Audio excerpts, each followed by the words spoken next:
आज हम लोग पढ़ने जा रहे हैं एक कविता जिसका नाम है प्रकृति की सीख। सबसे पहले हम लोग ये जानेंगे कि प्रकृति है क्या। जैसे हमने कहा प्रकृति, एक शब्द होता है प्राकृतिक। क्या होता है? तो प्राकृतिक वस्तुएं वो वस्तुएं जो इंसान द्वारा नहीं बनाई गई होती हैं। ऐसी सभी वस्तुएं क्या कहलाती हैं? प्राकृतिक वस्तुएं। जैसे नाम बता सकते हैं कुछ आप प्राकृतिक वस्तुओं के? कौन कौन सी ऐसी वस्तुएं हैं जो प्राकृतिक हैं, जो इंसान द्वारा नहीं बनाई गई हैं? हाँ,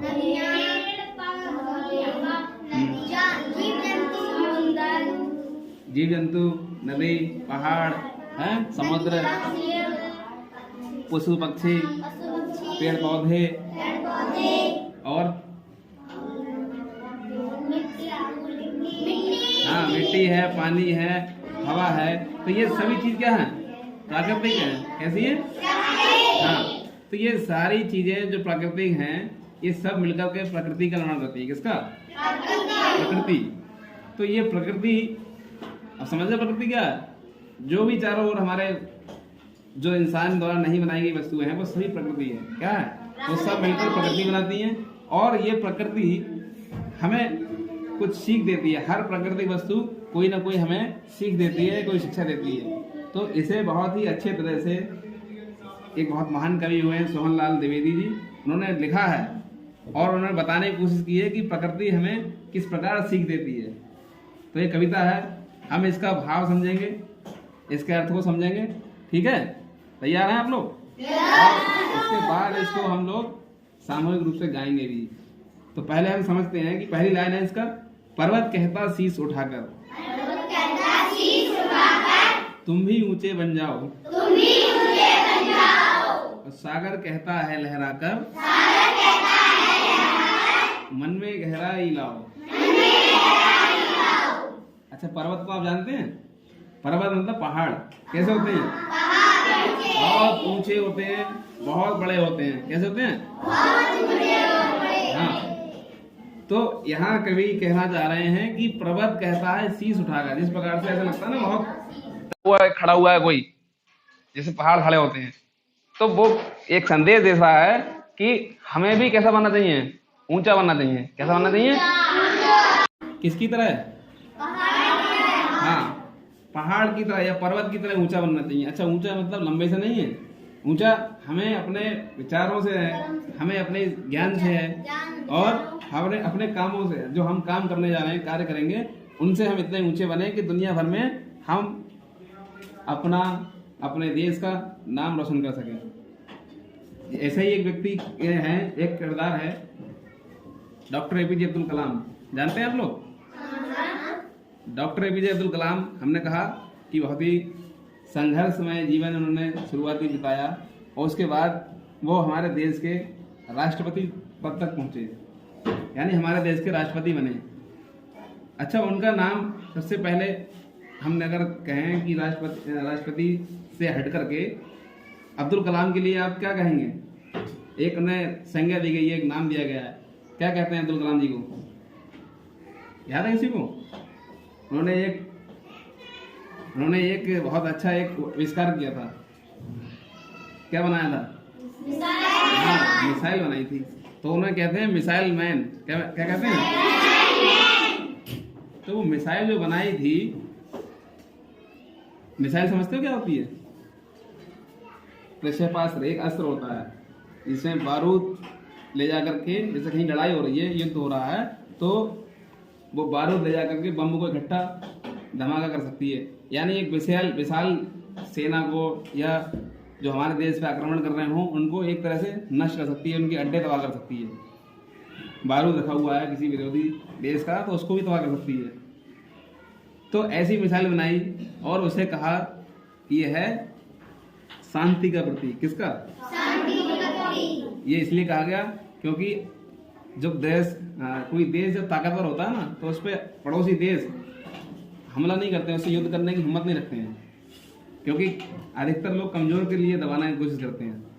तो उन्होंने भारत के लिए एक ऐसी तकनीक दी, मिसाइल दी जिससे और भारत मजबूत हुआ दुनिया भर में, और आगे जाकर वो हमारे देश के राष्ट्रपति भी बने।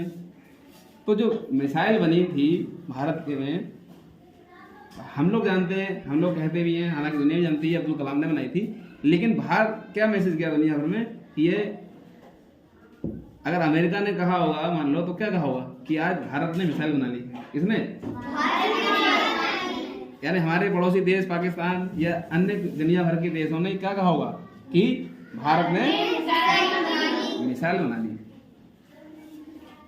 तो अब आप देख रहे हो, एक व्यक्ति से हमारे देश का नाम हो रहा है। अब्दुल कलाम द्वारा बनाई गई मिसाइल, पूरे देश का नाम जो हो रहा है वो किसके द्वारा रहा है? अब्दुल कलाम की मिसाइल से, कि आज भारत ने मिसाइल बनाई।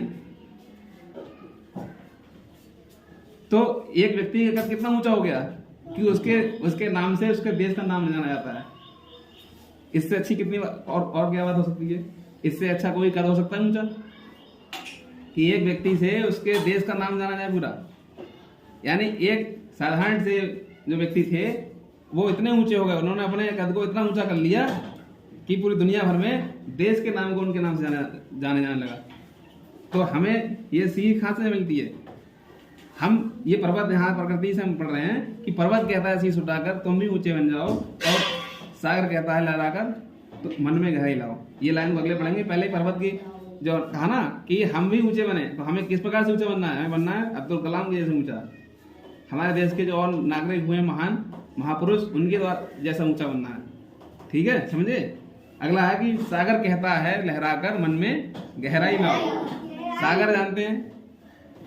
समुद्र क्या होते हैं? समुद्र। हाँ, आपने बाढ़ देखी कभी गाँव में? जब बाढ़ आती है कब आती है? जब नदियों में पानी ज्यादा हो जाता है। कब?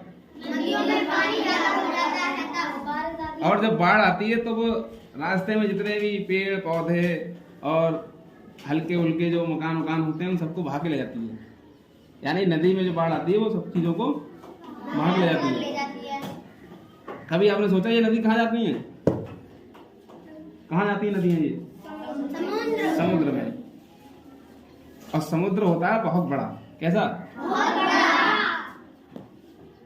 जो नदी यहाँ तबाही मचाती हुई जाती है वो वहां जाकर ऐसे ही मिल जाती है, पता ही नहीं चलता है कि वहां नदी आई और कहाँ चली गई, क्योंकि उस नदी की तुलना में समुद्र का आकार बहुत बड़ा होता है। कैसा होता है? बहुत बड़ा। और फिर भी वो कैसा होता है? शांत। कैसा होता है? तो हमें कैसा बनना है? हमें भी इसी प्रकार बनना है। हम भले ही हमारा कद कितना भी ऊंचा हो जाए, हम कितने ही बड़े हो जाएं, लेकिन हम कैसे रहें? शांत रहें। कुछ व्यक्ति होते हैं, किसी को अपनी ताकत पे, किसी को अपने पैसे पर, किसी को अपनी बुद्धि पर भी तरह तरह से क्या होता है? घमंड हो जाता है। और वो क्या करते हैं?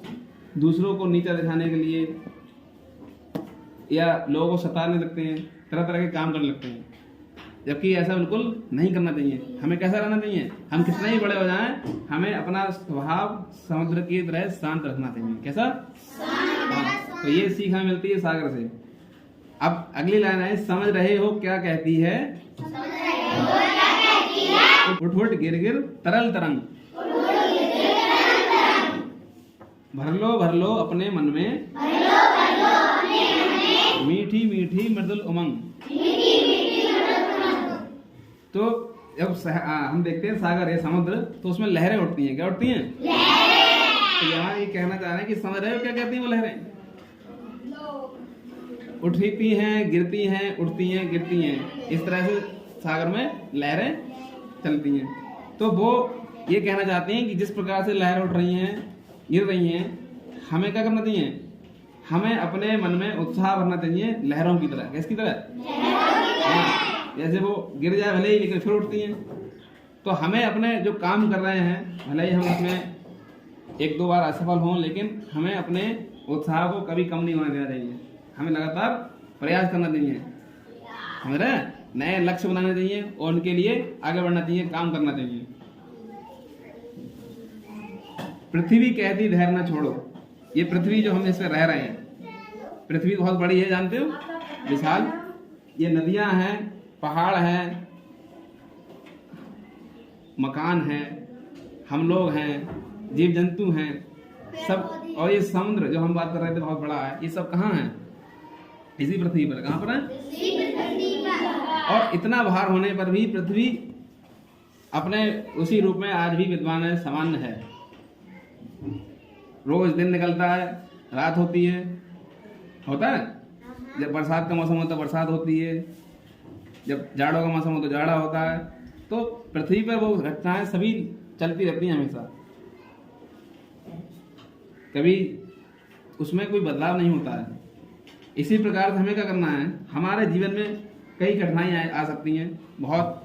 यहाँ बोझ का मतलब दिखा ना, जो धैर्य न छोड़ो कितना भी सर पर भार।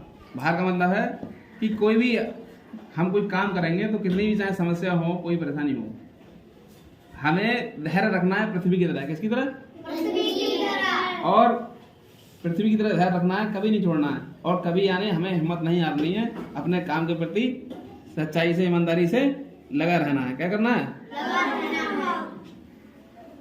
नभ कहता है इतना फैलो, ढक लो तुम सारा संसार। अब नभ मतलब आसमान, आकाश। देखा आपने, जहां नजर उठाओ लगता है आकाश ही आकाश है, लगता है इधर वाला छोर है, उधर यहाँ छाते की तरह तना हुआ है ऊपर से हमारे, हैं इसने जैसे पूरी दुनिया को ढका हुआ है, ऐसा लगता नहीं लगता है? और आगे जाके हम चले जाएं, कभी हमें लगता है कि सामने यहाँ पे क्या होगा, खत्म हो जाएगा, लेकिन हम और आगे बढ़ते हैं तो क्या होता है, वो और आगे हो जाता है। हम और आगे बढ़ते हैं तो और आगे जाता है। यानी यह पूरा ऐसा लगता है इसने पूरे संसार को क्या कर रखा है, ढक रखा है। यहाँ ढकने से मतलब है कि हम कुछ ऐसे जब काम करेंगे अच्छे, जो दुनिया की भलाई के लिए हों, तो क्या होगा, आपकी ख्याति पूरी संसार भर में फैलेगी। जैसे आप जानते हो एडिसन एक वैज्ञानिक हुए थे। कौन? एडिसन, जिन्होंने बनाया था बल्ब। क्या बनाया था? बल्ब। तो वो बल्ब बना था अमेरिका में। कहाँ बना था? अमेरिका में। और उस बल्ब जो अमेरिका में बना था, वो बल्ब आज पूरी क्या है, उसी तकनीक को लेकर के पूरी दुनिया भर में बल्ब हैं आज। तो जो उजाला पहली बार अमेरिका में हुआ था, वो आज पूरी दुनिया भर में हम लोग के इसमें प्रकाश में, उजाले में रह रहे हैं। तो उनकी ख्याति उस बल्ब की वजह से पूरी दुनिया भर में फैली। हमें क्या करना है, ऐसे काम करें जिससे दुनिया का कल्याण हो। तो अब हम लोग क्या करेंगे, इस कविता को मिलकर गाएंगे। क्या करेंगे? मिलकर। और इसके लिए आ रहे हैं हमारे पास, आ जाओ, यहाँ खड़े जाओ। ये रचना है, रचना गाएंगी और इसके साथ आप सब लोग मिलकर गाएंगे, ठीक है? पर्वत कहता शीश उठाकर, तुम भी ऊंचे बन जाओ, सागर कहता है लहराकर, मन में गहराई लाओ, समझ रहे हो क्या कहती है, उठ उठ गिर गिर तरल तरंग, भर लो अपने मन में, मीठी मीठी मृदु उमंग, पृथ्वी कहती धैर्य न छोड़ो, कितना ही हो सिर पर भार, नभ कहता है फैलो इतना, ढक लो तुम सारा संसार। बहुत बढ़िया।